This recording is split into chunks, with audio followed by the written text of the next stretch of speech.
as far as, like, what do you mean? What does it look like? Like if someone has, like, how do you not have tax liability if you're? A good example are actually college students. If they have maybe a summer job, but they didn't make enough during that time period to actually have any tax liability. So with income taxes, you get what's called a standard deduction. There's also itemized deductions, but the standard deduction, even for a single person, is like $12,900, something like that. So if you didn't make more than that, you're not going to have any tax liability. So college students, like I said, that's a pretty good example. If they didn't make more than that, then they really don't have to have anything withheld. And if they don't have anything withheld, it saves them from having to file a tax return. So, because if they don't have any liability, then, and they don't have any income that is required to be reported, and those are kind of, there's certain categories of income where even if you didn't net any income, you still have to report it. But if you just had a W-2 and you were under that standard deduction amount, you really don't, you're not going to have any liability, and you don't need to file a tax return. If you claim exempt, that means they're not going to take anything out of your paycheck.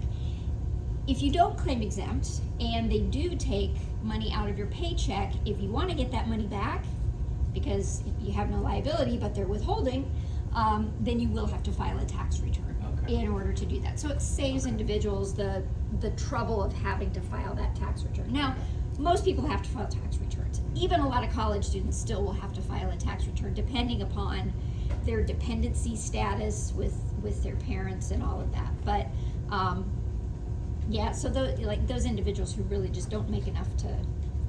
Okay. Yeah, a lot of elderly as well might not have to file a tax return if, like if all they have is Social Security income, then that, so how Social Security works, the more other income you have, then it affects how much Social Security income is taxed. So a lot of elderly who don't have, all they have is Social Security income, none of their Social Security income would be taxed, and so therefore, but they're not getting a W-2 either. So anyway, but does that explain? It was probably a little bit more information than you actually needed there, but again, a little preview of income tax candidates, so something to look forward to.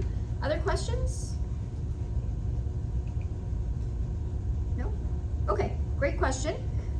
Yes, so that exempt, and I think on the, in fact, let's just start out, let's pull this up. So on the new W-4 form, I'm trying to think if there's even a place where you could put it. Like on the old form,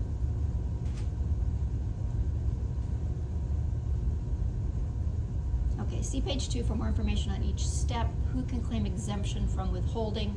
I know that's kind of hard to see because it's so small. So it says right here,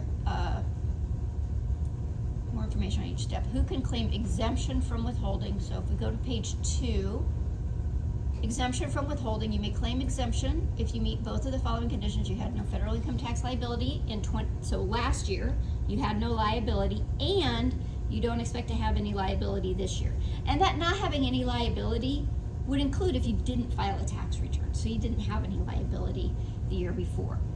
So if this is your first year of filing a tax return and you don't expect that you're going to have any liability, then you would be able to file as exempt. I'm not sure, in the old form there was actually a place where you would write it down. Oh, okay, so you actually write exempt. If that's the case, you write exempt in the space below step 4C. So down here. They don't have, like the old form, and you'll see it when we go through, they'll take a look at the old form, there was actually a spot where you would write it. They had a box for it. But it looks like now they're just write it down here below that 4C. Okay. I'm gonna keep that pulled up because we are still gonna use it. All right. So we we have, as I had mentioned early on, there are a couple different ways to calculate federal income tax withholding. And within those, we also have, so a couple of different ways to calculate it. In addition, we have these two different schemes from before 2020 and after 2020. We're gonna just look at the after 2020 system, but within that, like I said, there are still these two methods of doing it. We've got the wage bracket method and what's called the percentage method. Now, the wage bracket method is pretty easy. You gather some information about the employee, and then you use that information and apply it to a table, and you can just triangulate, look up on the table what the withholding is. Okay? Now, tables don't go on forever, right? But income can go on forever. Like the income levels can go on forever. So once individuals get to an income level where they exceed amounts that are listed on that table, then we have to use what's called the percentage method. Okay? The percentage method is more involved. It does involve some calculations. The good thing is, the good news is, we still need the same pieces of information, the same pieces of data in order to calculate it. So those don't change, and these are the four here. Let's see if I can make this a little bit bigger. Items that we need. So we need to know our taxable wages, our marital status, how frequently we are paid, and whether or not that checkbox is checked from the W-4. So there are two items here that we get directly from the W-4. Marital status, so that's whatever the employee has indicated is their marital status, all right? We're not determining that, the employee is determining that. And then that checkbox. And again, the employee determines whether or not that checkbox is checked. The other two items, frequency of pay, well, we're gonna know that. We administer the payroll, so are we paying our employees weekly, bi-weekly, semi-monthly, monthly? So we know that, and that's going to apply then probably to all of the employees, that frequency of pay. Taxable wages, again, we're gonna have to calculate that.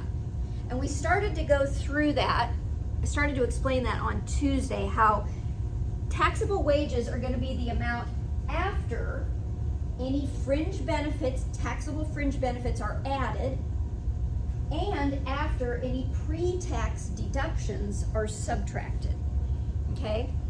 So if we have any non-taxable fringe benefits, we're really not gonna do anything with those. That's not gonna factor into our calculation of net pay at all, because those are just fringe benefits that they get them, they don't have to pay tax, it's not gonna be included in their income. We really don't have to do anything with that.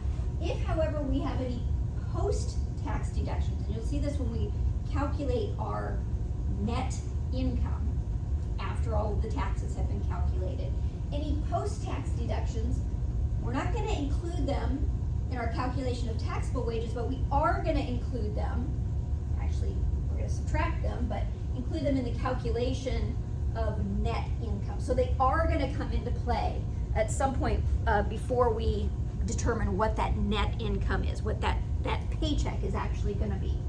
But these are the four items that we need. So taxable wages, and I think sometimes your book may refer to them as gross wages. If there's nothing indicated that there's a pre-tax deduction or that there is a taxable fringe benefit, then you can just assume that whatever wages they're giving you in your problems are the taxable wages.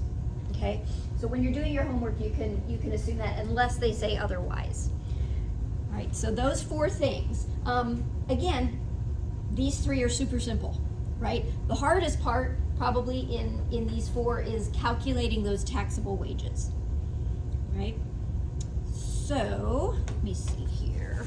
There are some examples that we'll start out with, and then I've got some other separate examples of how to do this. I've got to get my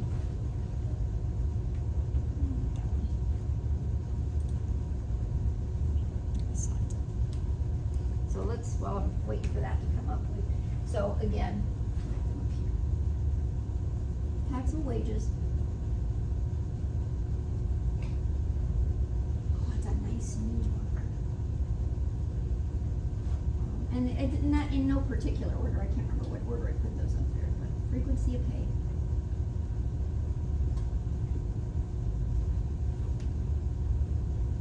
Marital status. Well, filing status, I should say. It used to be marital status. And you'll see that when we look at the pre-2019.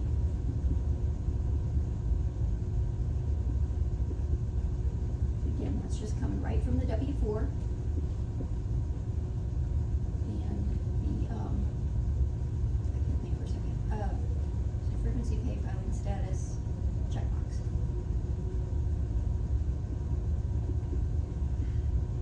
Again, that comes from the W-4. Now, we are going to go through some problems where we incorporate then the any dependents that the employee may be claiming as well. Remember, there was that part of the W-4 down here where in step 3 where it talks about claiming dependents.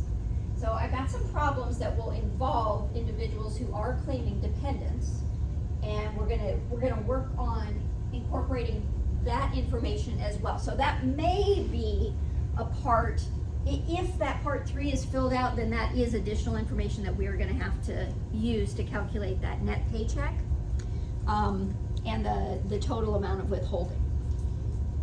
Okay, so I don't think we have really, I don't know that your homework has any examples where you're using, well actually I have an example, I have a problem where you could, that incorporates extra withholding. But these, we really don't do too much with these, but you will see them. So any amount that's entered on line 4A, this means additional amounts are going to be withheld. Any amount that's entered on line 4B, this means withholding is going to be lower, right? So let's take a look here at some of these examples. Come on. Oh.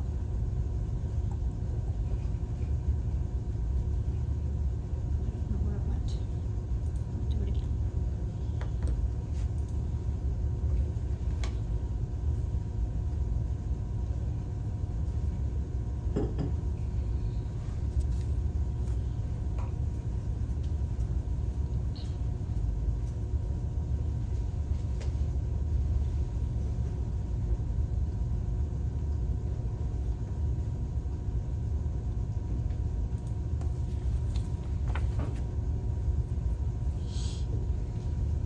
Talked about there's a part, this slide, if you have downloaded your PowerPoint slides, I should actually try and take that one out. This withholding allowances actually pertains to the old way of doing it. I don't know why they've kept that slide in there. But you'll see when we go through the appendix that this actually pertains to the pre-2020 method of calculation. Okay. I'm trying to find income sources. We already talked about that. Okay, here we go.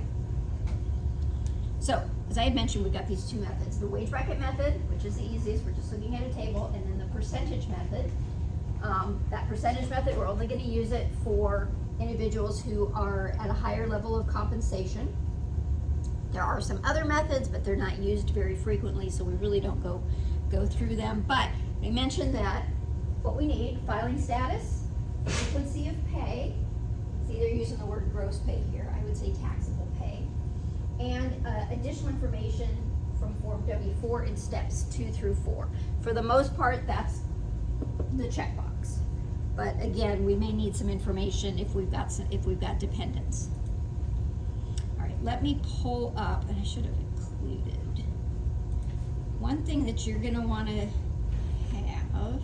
I think I've got it listed under supplemental.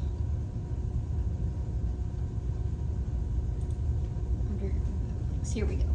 Okay, so this publication 15T is going to be very helpful to you. You're going to want to download this, or I guess you don't have to download it, you can just access it from here. You'll see that what this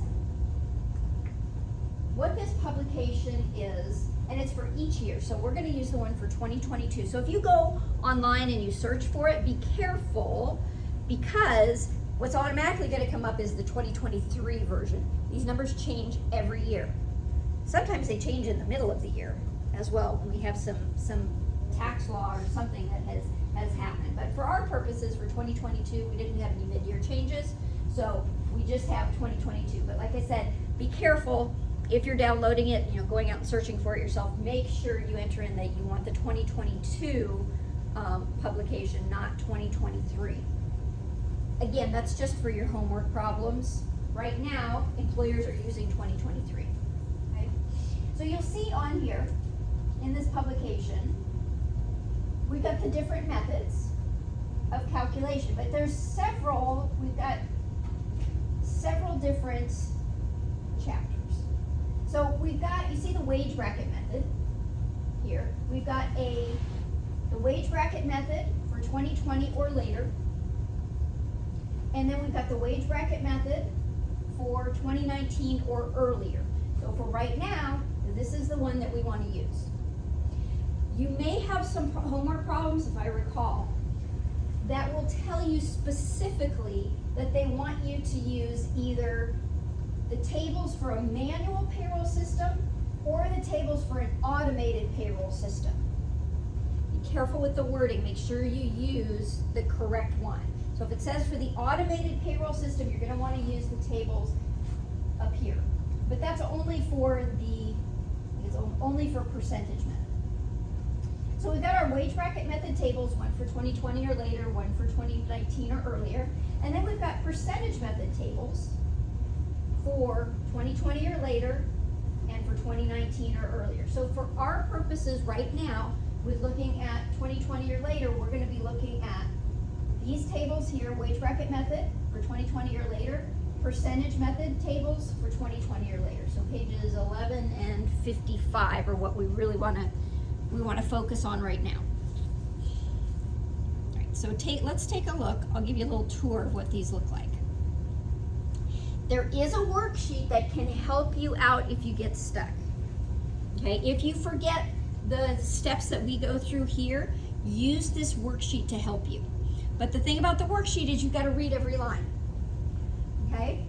Thinking that that's a touch screen and it's not. So this worksheet, if you follow every line, what we're going to go through here, this takes you through all of those steps. And actually, we'll look at the worksheet after we look at the table, so that you can see how that all fits in. Okay, these are the tables. Now, you have to make sure that you're on the correct table. Each table pertains to a particular pay frequency. So you can see here on this first one, weekly. So if we're on a bi-weekly pay schedule, we're not going to use this table. We're going to use a different table. We're going to use the bi-weekly table, but make sure you don't overlook that. Unfortunately, it's in tiny print. It is up at the top, so that's good, but it's in very tiny print, and so sometimes it's easy to overlook that. And I will tell you that is a common mistake that students make on these problems is, they know how to do it, they've got the method down, but then they look at the wrong table. So, which is very frustrating, right? Because you know what you're doing, except you looked at the wrong table. So, all right, so you can see, so we've got the weekly payroll period. You can see we've got columns for the different filing statuses. We've got married filing jointly, head of household, single or married filing separately. Now remember, I told you there are 5 filing statuses. The other one is a qualifying widow or widower. They don't have their own column here, but it's the same as the married filing jointly. Okay? I don't think you have any problems that involve qualifying widows or widowers. Most of yours are going to be any of these, and married filing separately, you don't see that very often in your problems either. So for the most part, it's going to be married filing jointly, head of household, and single. But notice, so we've got these columns and we've got 2 columns for each of those filing statuses. The column on the left is standard withholding. That means the checkbox was not checked. Okay? The one on the right is checkbox withholding. That means the checkbox was checked. Okay, so that's why we need to have this information, because we need to know which of these columns we're going to use. On the far left here, we've got wage ranges. So $205, and this would be our, as they say here, adjusted wage. This for the most part, this is going to be our taxable wage. Now, the calculation for adjusted wage is up here, but it takes you through the steps to essentially arrive at whatever that taxable wage is. All right, so we've got this wage range. We'll take this 205 to 215. So if we, after calculating our taxable wage or adjusted wage, we come up with income of $210 on a weekly basis, and the individual is head of household, and they did check the box. So now what we're going to do, 210, we find the correct row, and we come over here to the correct column, which would be $2 of withholding on that $210. And you'll see these wages, it's a good example to show you. These wages, so we're still on weekly here. Weekly. So we go up to $1,925. If that adjusted wage or taxable wage is more than $1,925 for the week, we can't use this table because this is where it stops. Now, this is where it stops only for the weekly tables. You'll see when we look at the other pay frequency tables, they've got different numbers. This is going to be, this will be the lowest, because as we pay less frequently, our income is going to naturally go up. One other thing I want to mention to you is you'll see that these, well, I want to read this to you. Because again, all of these forms, the instructions are actually there, but you have to read it in the right way, and you've got to read every word that's there. So, if the adjusted wage, which is from line 1H, if you used that worksheet, they tell you where that comes from, is at least this amount, but less than this amount, that's the column that you're going to use. So, we've got, you can see we go from 1415 to 1425, and then we start again at 1425. So if the income is exactly 1425, you are always going to use the second row, because 1425 is at least 1425, but less than 1435. 1425 is not at least 1415, but less than 1425. So 1425 is not less than 1425, so that's why we're going to use the second row. You can just remember that, okay, if it falls on that line, I need to use the next one up. So if it falls on, the other room has a touch screen, so that's why I keep doing that. If it's 1925, that's not less than 1925. So if it's exactly 1925, we're going to have to use the percentage method and not the wage bracket method. Okay? So here we've got the biweekly payroll period. So you can imagine what all of these tables are going to say. We're going to have the weekly, the biweekly, semi-monthly, and monthly tables. So you can see here on the biweekly payroll period, looks exactly the same setup. All of our filing statuses up here, and then 2 columns for each filing status based upon whether or not we have the checkbox checked or not. So you can see as well, we've got this, you can see why we need all 4 pieces of this information. So our taxable wages, we've got to figure out what row we're going to use. That helps us determine what row we're going to use. Frequency of pay, that tells us what table we're going to use, right? filing status, that tells us which of the two columns we're gonna use, and the checkbox tells us which individual column we're gonna use.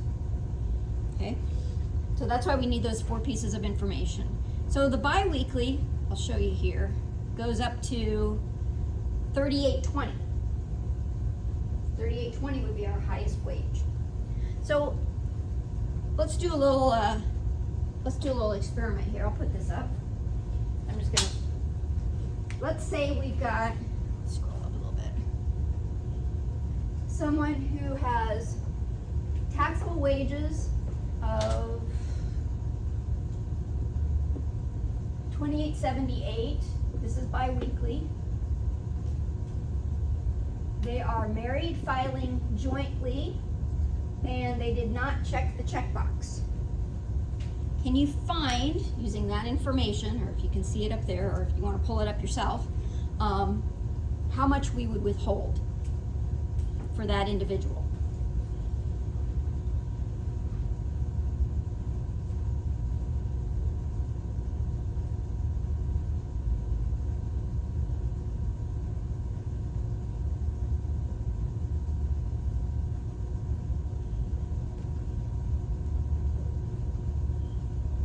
Anybody want to take a shot? What's that? 211. And you got that by doing what?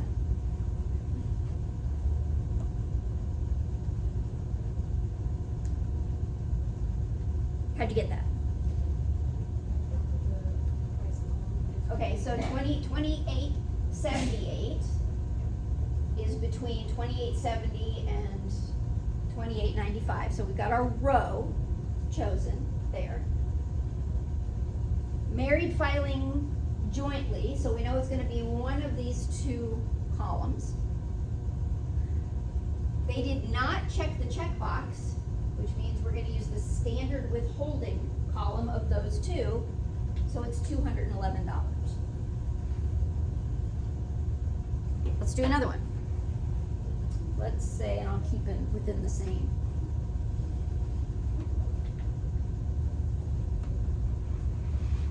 Let's say they are single, yes, and 2903.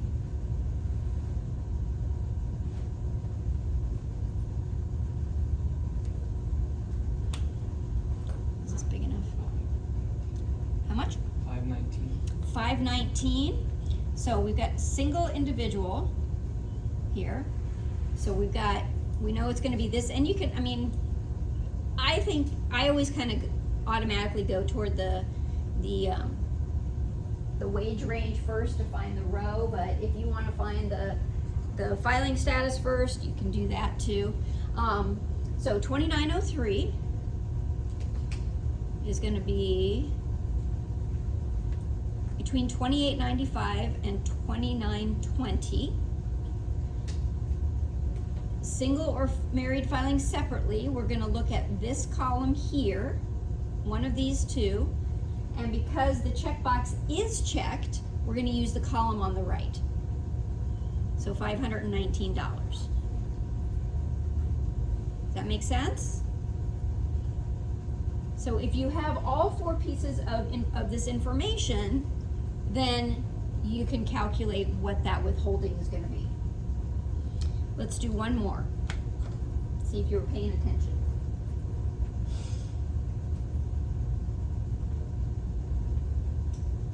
So this is biweekly. So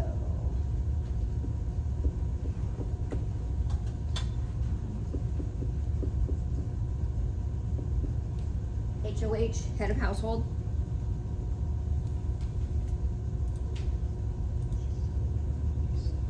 How much? 497. 497?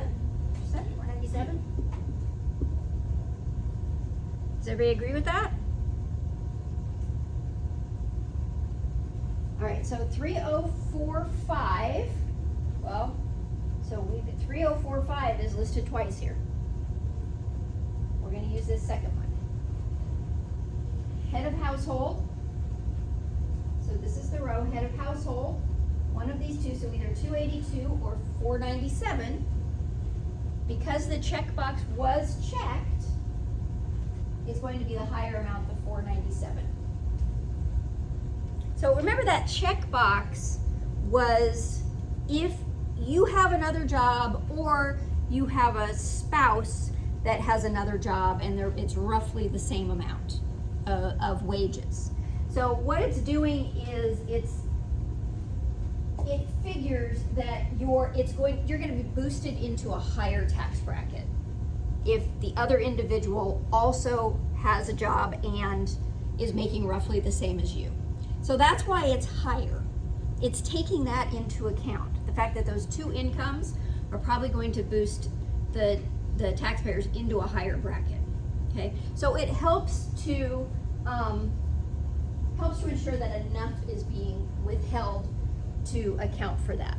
So it can make a big difference for employees if they have that checkbox checked or not. Now think about this. This is a bi-weekly payroll. If so how many pays are per year? 26 pays, right. So 26 pays, 282 versus 497. This is so for the year, for the entire year, just to kind of give you an illustration of the difference here. So 497 times 26 pays, that's $12,922 of taxes withheld versus 7332. $5,500 difference. That's a big chunk of change. So it makes a big difference insofar as how much is ultimately going to be withheld for the entire year. So it is important for individuals to make sure that if they're not checking that box, that is accurate, because otherwise they'll be severely under withheld for the whole year, which is a good reason why to send employees to their tax advisor to talk about that. Okay, so you can see as well, so semi-monthly tables, and we've got, I think it's maybe 3 or 4 pages for each one. So semi-monthly, again, that's every 2 weeks, goes up to $41.20. Monthly goes up to $82.80. Okay, and you can see the withholding as well is much higher. Okay, so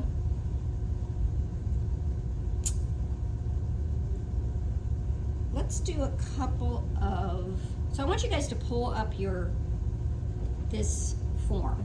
So it's in the modules, it's under Chapter 4 Articles and Web Links, Publication 15T Tax Tables.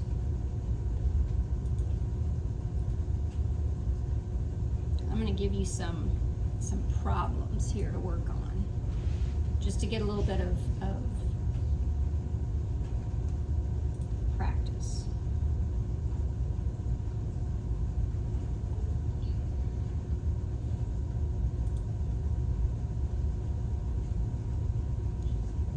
So under, you can pull this up if you want.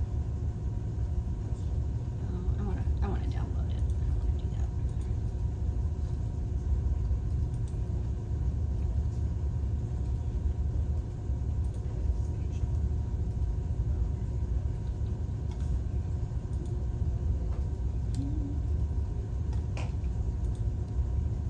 No, come on. View.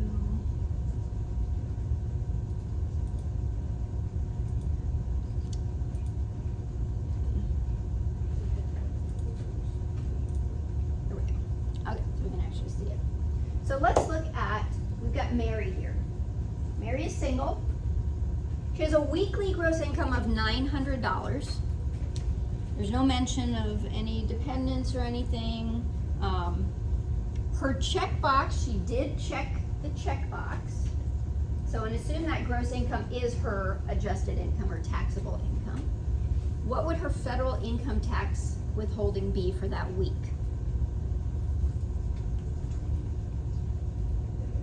What's that? 128. 128? Yeah. Okay, let's see. I want everybody else to be able to find that too. So 128 is one suggestion.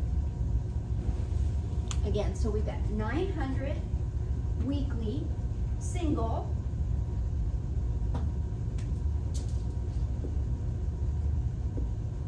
Weekly single. And checkbox is checked. So what's the first thing we need to do? Which table are we going to use? We've got a lot of tables going here. Which table are we going to use? Sorry? Weekly. Weekly, exactly. We're going to use the weekly table. So make sure we've got the right table that we're looking at. Next up, we're going to look for, the adjusted wage amount, or as they called it, the gross wage amount. And find where $900 falls. So that's between $895 and $905. Right? She is single, so we're going to use one of these two columns for single or married filing separately. So we come across, on the right, we've got the checkbox checked, so this is the checkbox withholding here, $128 is what's going to be withheld. So let's go a little bit further here, and we'll pretend that she doesn't have any, she's in a state that doesn't have income tax, okay? So let's try and figure out what her net income will be, what her her net paycheck, what she's gonna take home. So we're gonna start with 900. What do we have to withhold from the 900?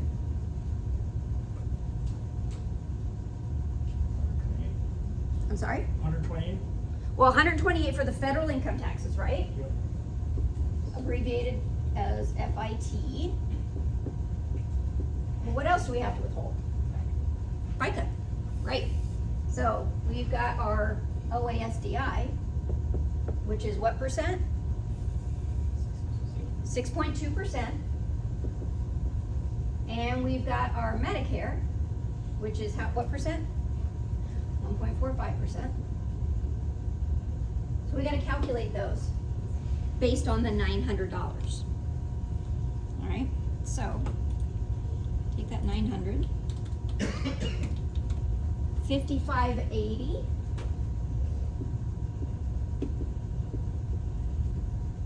Medicare.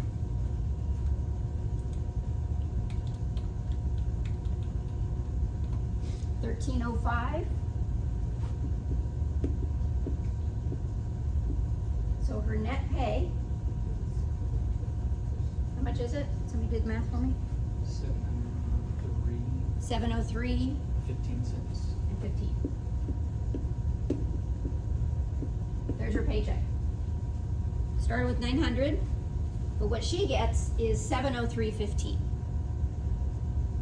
Right, sorry, Mike. That's a 5.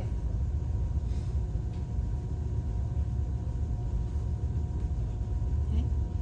Now, if she did live in a state that had income tax, let's pretend for a minute that the state income tax, SIT, state income tax, FIT, federal income tax, is 5%.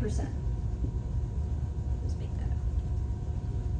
How much would we withhold for state income tax?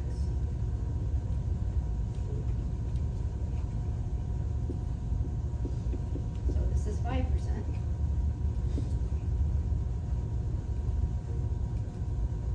Somebody said it, I heard it. 5% of 900? Quick way to do that is multiply 5 times 9. 45. What's that? 45? 45.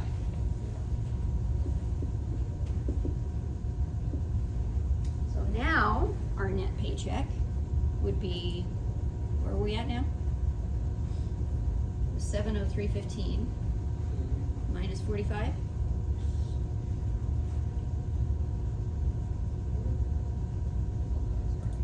That's okay. I'm putting you under pressure. Minus 658.15.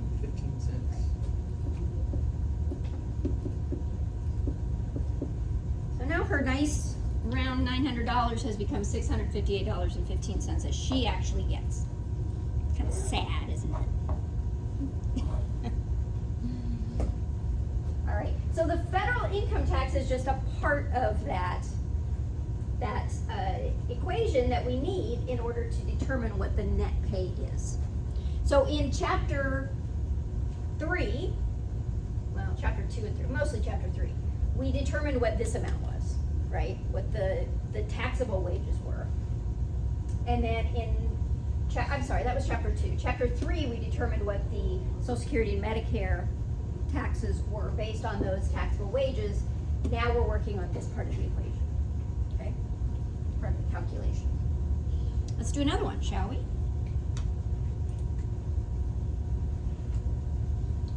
All right. So now we've got John.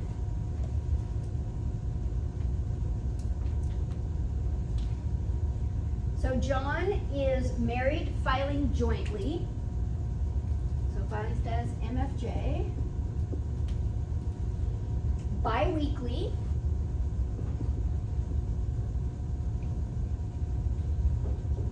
Gross, taxable income of $2,400. No check. So let's determine what his federal income tax withholding is.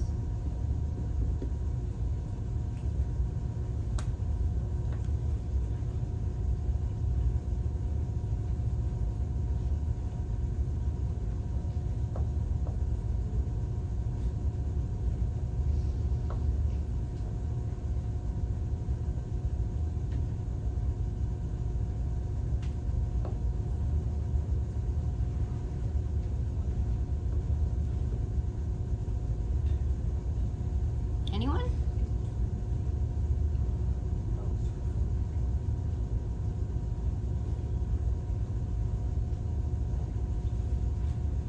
Is it just the federal income tax?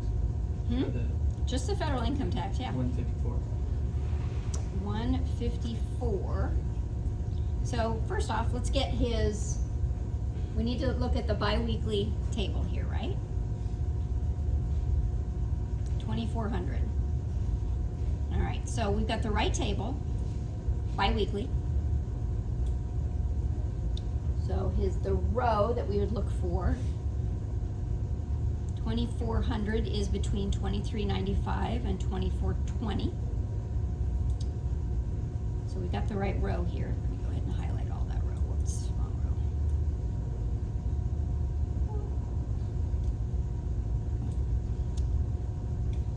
row. And he is married, filing jointly, so it's going to be one of these two columns.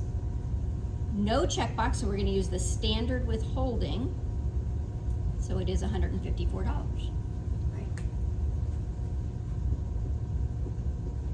All right, so let's do the same thing. Let's figure out what his net paycheck is. Let's say that his state income tax is also 5%. That's fairly easy to calculate there. So we're going to start with his taxable wages, right? We can subtract that federal income tax of 154.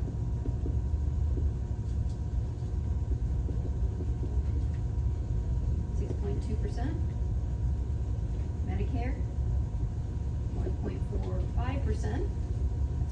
Sorry. And our state income tax, 5%. So we've got to calculate out all those amounts. So 2,400, 6.2% of that, 148.80.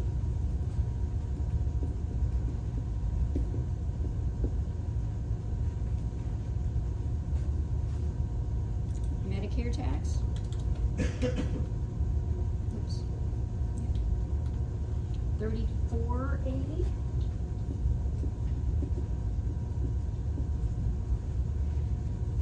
State income tax. 120.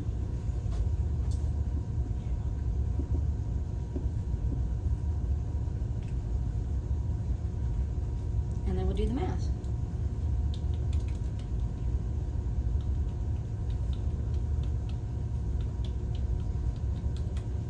$1942.40.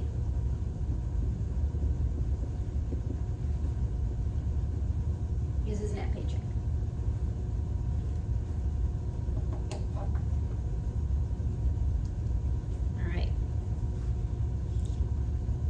Tables, we understand the tables? How to look that up?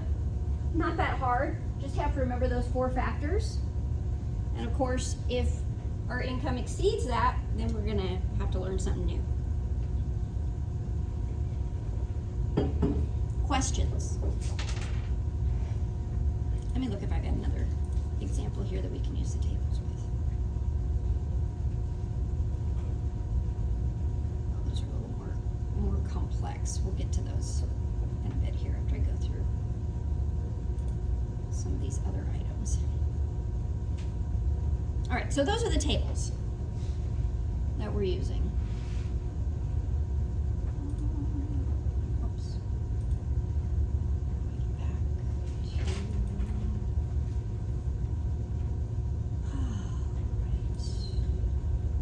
I can't go back.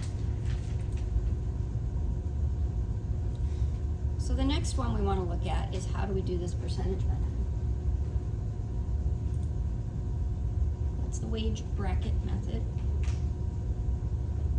And let's look at the percentage method. So we're going to use that same, I got it up here. We should have just downloaded it and kept it open. We're going to use that same publication, 15T. Oh, it is open. I wasn't thinking. Okay. So the percentage method, if we have income that is above the amounts on those tables, now we're going to have to use the percentage method. We still need the same 4 pieces of information. We're going to have, there's a little bit added level of complexity here, because the nice thing about the tables is it does the calculations for you, right? They're all there on the table. Well, now we don't have a table, we're going to have to do the calculation. And you'll find that with the percentage method, we get a more exact amount. And I'm going to show you, we'll do a problem, one of those problems that we did using the wage bracket method. We'll also use the percentage method because you can. Just because the income falls off of the table doesn't, or is still on the table within those ranges, doesn't mean that you can't use the percentage method. You can use the percentage method on any level of income. It's just that wage bracket method is what's limited. I think for the most part, your problems do, though, if it doesn't tell you which method to use, then use the method that is appropriate. So if it can fall on the table, use the wage bracket method. If it falls within the range. If it doesn't, of course, you've got to use the percentage method. All right, so the next one we're going to do, percentage method tables for manual payroll systems, Form W4 from 2020 or later. All right. So you can see here we also have, and I will go back and show you how this all works after I show you the percentage method. We've got a worksheet here as well that can help us take this step by step. A lot of students, especially for the percentage method, find this very useful because there are a lot of steps to this, and this can help to remind you which ones to do next and exactly how to do it. All right, and we'll go through that in just a few minutes. Now you'll see we still have tables that are divided up amongst the frequency of pay. So this first one is for a weekly pay period. So that's why, again, we need to know this frequency of pay. So we've got to choose the correct table. You'll see that each of these tables, though, it's laid out a little bit differently. Married filing jointly, well, first off, I'll say the left-hand side is for no checkbox. The right-hand side is for a checkbox. Okay, so again, we still need to know this, and that will determine whether we use the table on the left or the table on the right. Filing status is listed there as well. Same filing statuses: married filing jointly, single, married filing separately, head of households down at the bottom there. So we still need to know that number 3 there, the filing status. But what we have here are steps to complete the calculation. Now, this table, it's a little bit funny. All of the instructions are there, but you have to read them a little bit funny. It's not directly going across. Like normally when we're reading instructions, we're like going from left to right when we're reading our instructions. For these, we're starting at the top, going down, going back to the top, coming down, going back to the top, coming down. Okay? So we get kind of a zigzag pattern with our instructions. Again, same wage. Adjusted wage amount, or those taxable wages. We've got the same wording, at least but less than. So we're still looking at a wage range. Now, so that part is pretty much the same. You can see these ranges are much greater though than what we had before. This is where it gets a little complex. So we've got this column set that's called the tentative amount.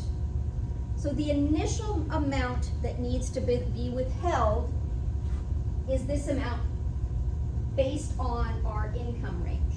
So for example, if we have an income of, let's say it's $2,500. We'll start that one out, $2,500.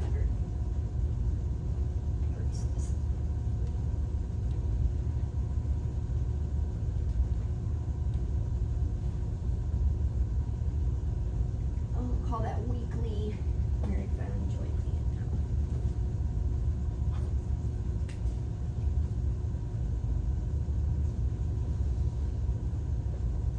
So we've got an individual married filing jointly. They get paid on a weekly basis. All right.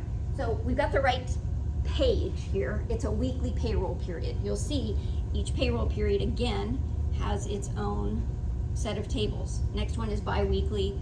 This was not quite as cumbersome because we don't have nearly as many rows that we're dealing with. But we again have to find the correct page here in order to get to the right table. So we've got our weekly payroll period.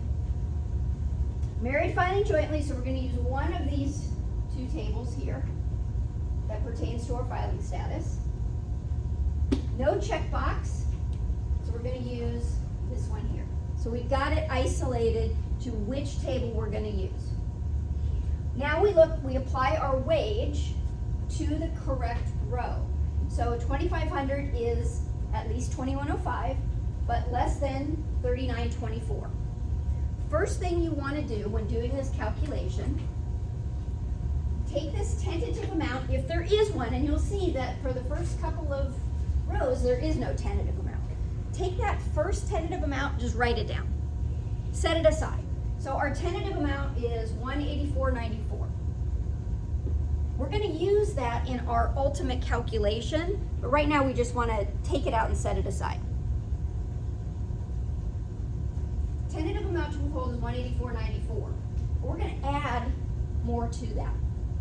We're going to add 22% plus this percentage of the adjusted wage that is greater than 2,105. Now you'll notice this number is the low number in these ranges. So what we're going to do next is we've got to figure out 22%. We've got 2,500 for our wages. We have to subtract 2,105, and then we're going to take 22% of that. Okay? So 2,500 minus 2,105. which gets us what, $395? We're gonna multiply that by 22%.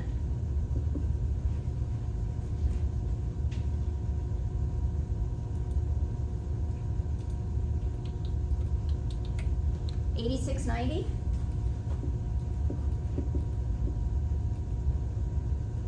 We're gonna add that to the tentative amount.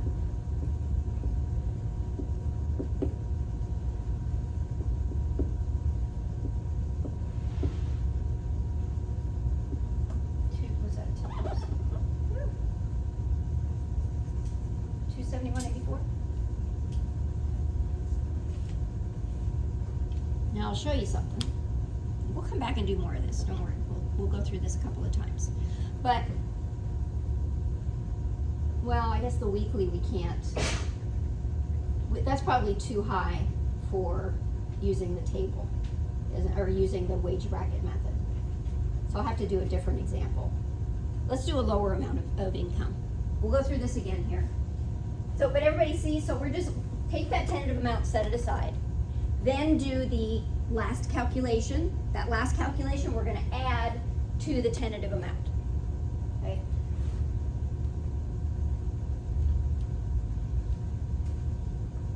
Let's do, well, married filing jointly might have worked, but we'll use a lower number. Let's say that 1900. Weekly, married filing jointly, no checkbox.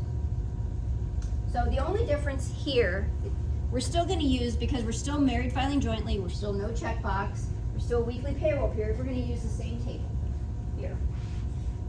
We're going to use it, we're going to start on a different row there, though, because that's between 893 and 2105. So in this row, let me highlight it so you can see it a little bit better. This is the row we're going to use. Now, our tentative amount is $39.50, so we're going to write that down, set it aside.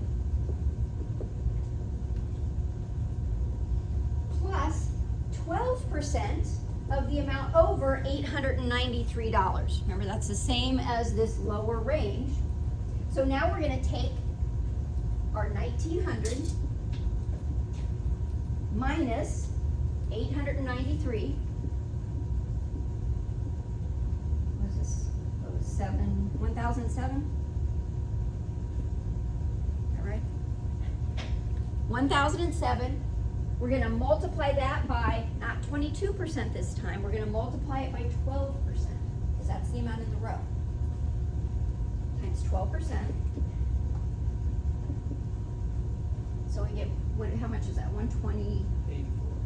How much? 120.84. 128? No, 120 and 84 cents. And 80 cents? Okay. 120.80. We're going to add that to here, to the tentative amount. So 30, 0, 6. So 160.30 is the amount to withhold using the percentage method. Now, this amount, this 1900 we should be able to use the wage bracket method as well, because it's low enough. So let's take a look at what it would be on the wage bracket method. Okay? So again, we're weekly. We've got to find the right table.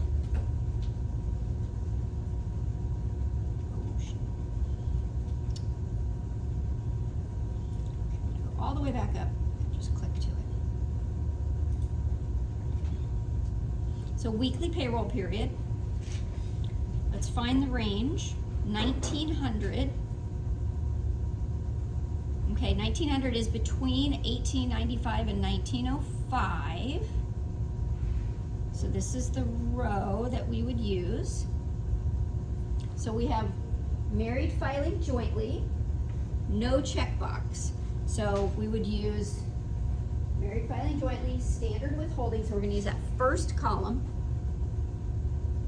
$160.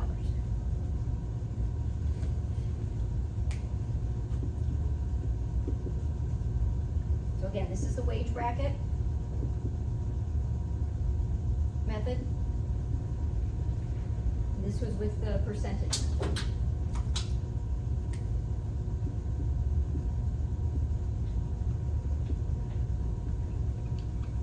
Pretty close. 30 cents difference. You'll see that these are always going to be within at least a few dollars of each other. Probably less than that. Could be pennies, could be a couple of dollars. This amount, so the one 1895 to 1905, obviously this is a range of $10, which means that if our income was 1904, our withholding would be 160. If our income was 1895, our withholding would be 160. But if we use the percentage method, we're going to get a different amount. It's going to be more precise, more exact. Now, a lot of times what companies will do, even though we're getting this exactly to 30 cents, a lot of times they'll just round that to $160 anyway, or if it's over 50 cents or more, they'll round it up to the next dollar. So that's a possibility, and that's fine. That can be done. So let's do another problem, shall we? Let's do the ones that we already did, shall we? That one's Mary financial aid. Let's do Mary using the percentage method.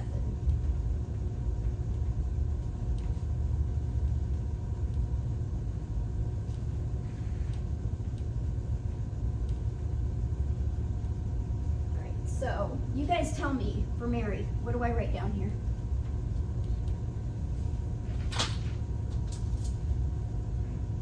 We're doing the first one. $900 in taxable wages. 900, okay. Weekly pay.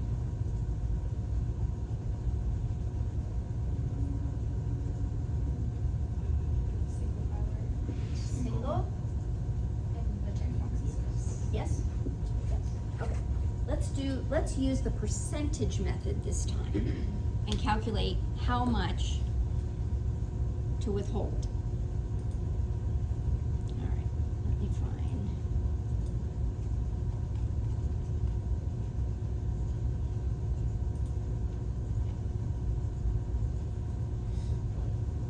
So she is paid weekly, single.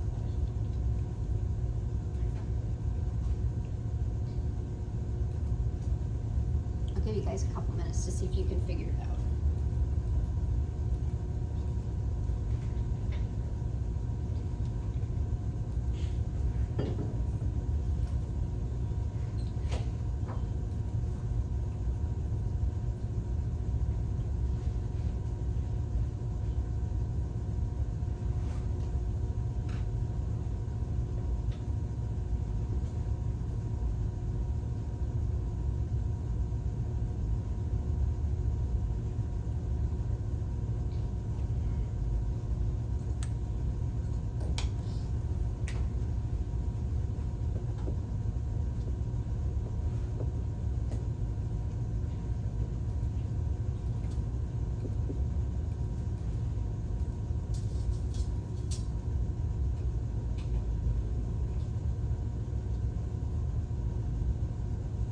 So what's our tentative amount?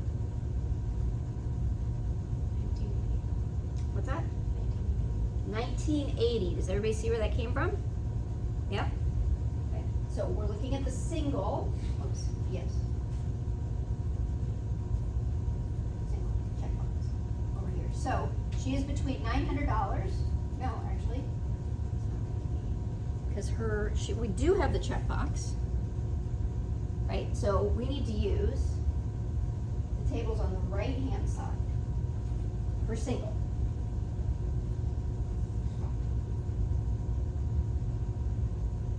$900. Single or married, checkbox is checked, is on the right hand side. We have a yes here. So $900 is between 526 and 981. So our tentative amount is actually 4616. Does that make sense? Because we're using a different table, right? So that is a great example of making sure you've got the right table. Right, so I mean the row was correct, but then when we got the wrong table, we're looking at the wrong numbers. So our tentative amount is $46.16. So Louisa, thank you for helping to demonstrate that. Seriously. Okay, so what's the next thing that we're gonna do?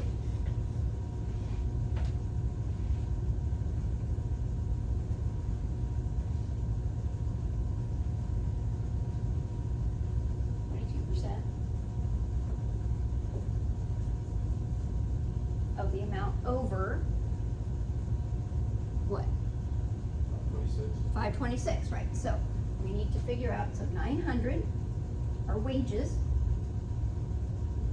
minus 526, 526. Okay, and that's from the table. So 374. Is that right? Yep. Times what percentage? 22%. 22%, which gives us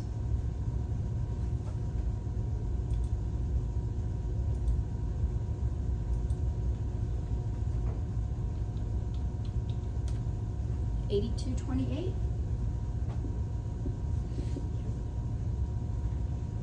Last step, add those two together.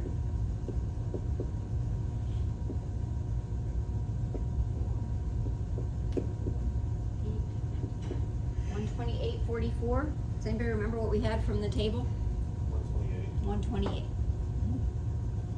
So our, again, wage bracket, or percentage method. Different color.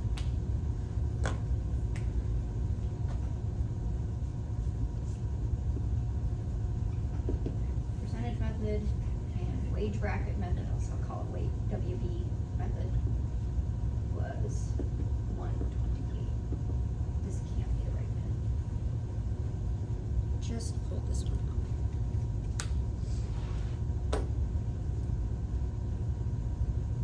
So you can see they're very close, but that 128, and again, we would probably round that 128.44 down to 128.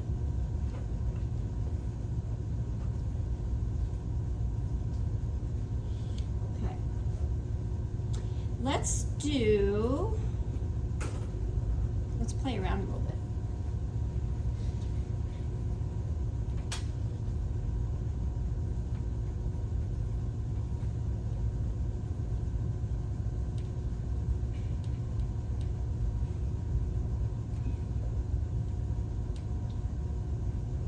I think I've got, let me see here. I've got a problem. I won't do the dependents yet. We can save that one.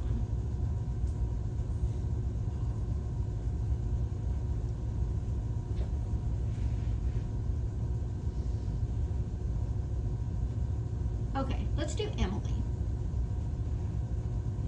Okay, and I want to pull up. Not that. The W4 again. So Emily, if you can kind of imagine how Emily would have filled this out. So Emily, I don't know what her last name is. She is single. So she would have clicked this box. She would have checked boxes no. So she would have left this blank here. She has no dependents. There's no mention of dependents, so we can assume there's no dependents. No other income, no other deductions. However, Emily wants to have an additional $100 in federal tax contributed toward her income tax at repay. So on her W-4, she would have entered 100 here. All right. Back here. Now also, Emily also contributes $100 each pay period for health insurance. She pays it. So this is an amount that she pays. health insurance is a pre-tax deduction, which means we subtract the amount when we're calculating the tax, we subtract that before we calculate the tax. So, 2,200.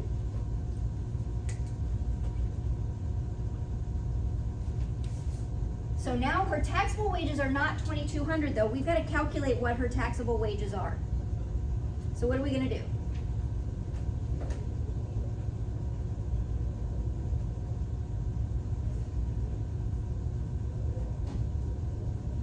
You would subtract the 100 for health insurance? Yep. We're just going to take out that $100.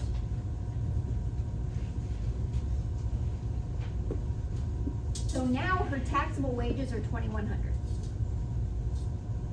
That's what we're going to use when we calculate the tax.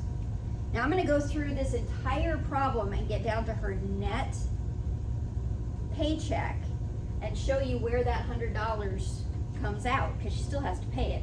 It reduces her tax, and we're going to subtract it out now for purposes of calculating her tax, but she still has to pay that $100, right? So we're going to have to remove that at some point. So taxable wages are 2,100. Frequency of pay semi-monthly.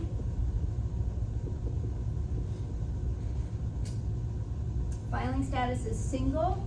Checkbox, what did we say? No? Great. So let's, I'm going to write down, so her gross wages, 2,200. I'm on my tippy toes. Okay. So we've got all the information we need to figure out what her federal income tax withholding should be. Remember, we've also got that additional $100.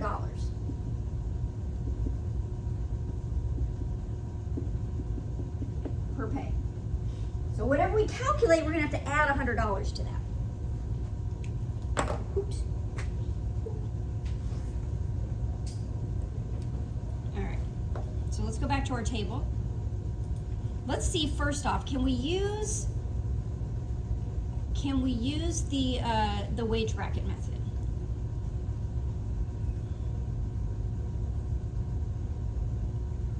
Semi-monthly, 2,100.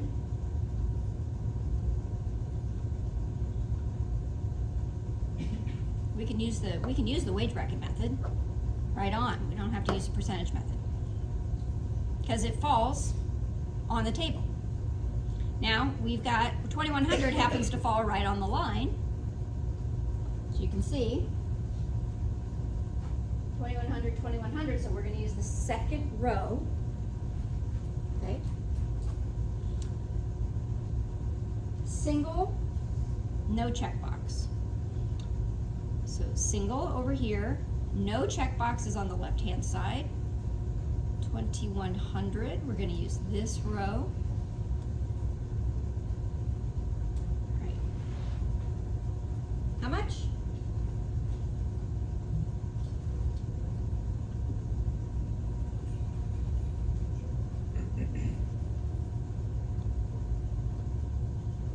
I know you can't see the top of it there, but I'm gonna make this a bit smaller so you can.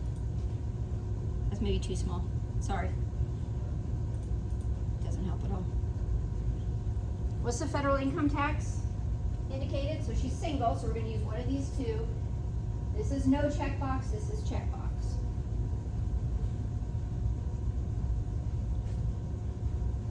Somebody say it. 180. 180, thank you. Now, it's not just 180 though, is it? Because she wants that additional $100 withheld, right? So her total is going to be 280. All right. So we have calculated what her federal income tax is. We want to figure out what her net paycheck is.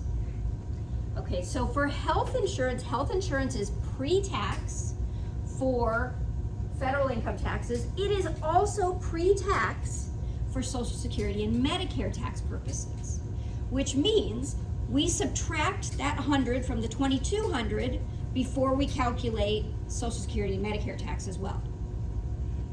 Okay, so we're gonna use this same 2,100 to calculate our OASDI and Medicare. So again, so 2,100 times 6.2%, 2,100, handwriting, times 1.45%,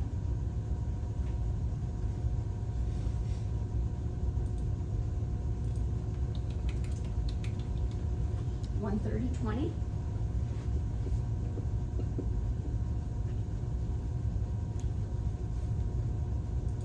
And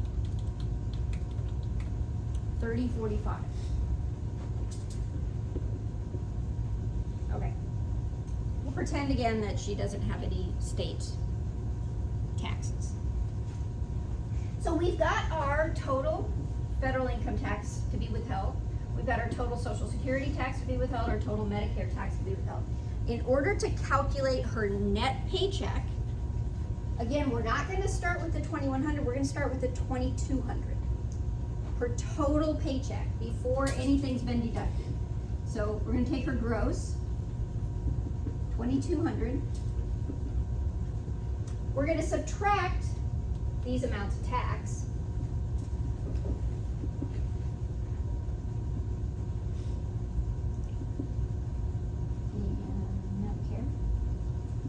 So minus 280 minus 130.20 minus 30.45, and then we also have to subtract, I didn't write it down here, the $100, that $100 for health insurance. We've got to deduct that. Okay, because we're going to take that out and help pay for that premium.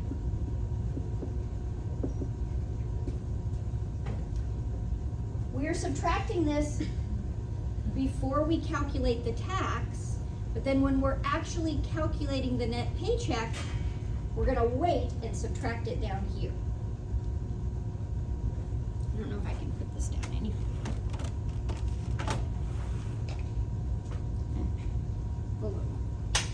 All right, now we do the math. So our net paycheck, now we do the math, and now I can't see my computer. So 2,200 minus 280 minus 132.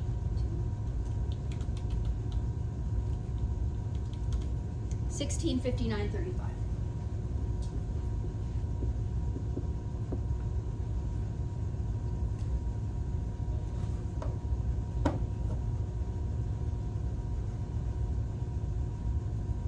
We'll go through some more of these next week. There are lots of different scenarios that we could, and lots of different issues that we could encounter when doing this. Remember, we've got, so the health insurance is pre-tax for federal income tax purposes and FICA tax purposes. Retirement contributions, however, are pre-tax for federal income tax purposes, but they are not pre-tax for Social Security and Medicare tax purposes. So now we've got to do, this has to be done a little bit differently when we're calculating the Social Security and Medicare tax.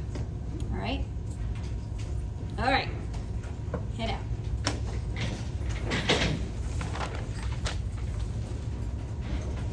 And next week I'll go through those worksheets.